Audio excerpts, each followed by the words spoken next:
6-Minute English from bbclearningenglish.com. Hello, this is 6-Minute English from BBC Learning English. I'm Neil. And I'm Georgina. What do Homer, Ray Charles and Jorge Borges all have in common, Georgina? So that's the ancient Greek poet Homer, American singer Ray Charles and Argentine writer Jorge Luis Borges. I can't see much in common there, Neil. Well, the answer is that they were all blind. But that obviously didn't hold them back. I mean, they were some of the greatest artists ever. Right, but I wonder how easy they would find it living and working in the modern world. Blind people can use a guide dog or a white cane to help them move around. Yes, but a white cane is hardly advanced technology. Recently, smartphone apps have been invented which dramatically improve the lives of blind people around the world. In this programme on blindness in the digital age, we'll be looking at some of these inventions, known collectively as assistive technology. That's any software or equipment that helps people work around their disabilities or challenges. But first, it's time for my quiz question, Georgina. In 1842, a technique of using fingers to feel printed raised dots was invented, which allowed blind people to read. But who invented it? Was it A. Margaret Walker, B. Louis Braille, or C. Samuel Morse? I've heard of Morse code, but that wouldn't help blind people read, so I think it's B. Louis Braille. Okay, Georgina, we'll find out the answer at the end of the programme. One remarkable feature of the latest assistive technology is its practicality. Smartphone apps like Be My Eyes allow blind users to find lost keys, cross busy roads, and even colour match their clothes. Brian Mwenda is CEO of a Kenyan company developing this kind of technology. Here he explains to BBC World Service Programme Digital Planet how his devices seek to enhance, not replace, the traditional white cane. The device is very compatible with any kind of white cane. So once you clip it onto any white cane, it works perfectly to detect the obstacles in front of you. And it relies on echolocation. So echolocation is the same technology used by bats and dolphins to detect prey and obstacles and all that. You send out a sound pulse, and then once it bounces off an obstacle, you can tell how far the obstacle is.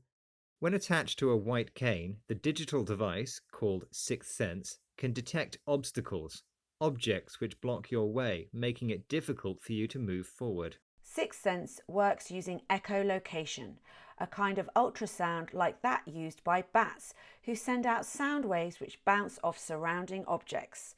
The returning echoes show where these objects are located. Some of the assistive apps are so smart they can even tell what kind of object is coming up ahead, be it a friend, a shop door, or a speeding car. I guess being able to move around confidently really boosts people's independence. Absolutely, and it's challenging stereotypes around blindness too. Blogger Fern Lulham, who is blind herself, uses assistive apps every day. Here she is talking to BBC World Service's Digital Planet. I think the more that society sees blind people in the community, at work, in relationships, it does help to tackle all of these stereotypes. It helps people to see blind and visually impaired people in a whole new way, and it just normalizes disability. That's what we need. We need to see people just getting on with their life and doing it, and then people won't see it as such a big deal anymore. It'll just be the ordinary. Fern distinguishes between people who are blind or unable to see and those who are visually impaired, experience a decreased ability to see. Assistive tech helps blind people lead normal, independent lives within their local communities. Fern hopes that this will help normalise disability, treat something as normal which has not been accepted as normal before. So being blind doesn't have to be a big deal, an informal way to say something is not a serious problem. Just keep your eyes closed for a minute and try moving around the room. You'll soon see how difficult it is and how life-changing this technology can be. Being able to read books must also open up a world of imagination. So what was the answer to your quiz question, Neil? Yes, I asked Georgina who invented the system of reading where fingertips are used to feel patterns of printed raised dots. What did you say, Georgina? I thought it was B. Louis Braille. Which was, of course, the correct answer. Well done, Georgina. Louis Braille, the inventor of a reading system which is known worldwide simply as Braille. I suppose Braille is an early example of assistive technology, systems and equipment that assist people with disabilities to perform everyday functions. Let's recap the rest of the vocabulary, Neil. Okay, an obstacle is an object that is in your way and blocks your movement. Some assisted technology works using echolocation, a system of ultrasound detection used by bats. Being blind is different from being visually impaired, having a decreased ability to see, whether disabling or not. And finally, the hope is that assistive phone apps can help normalise disability, change the perception of something into being accepted as normal. So that disability is no longer a big deal, not a big problem. That's all for this programme, but join us again soon at 6 Minute English. And remember, you can find many more 6-minute topics and useful vocabulary archived on bbclearningenglish.com.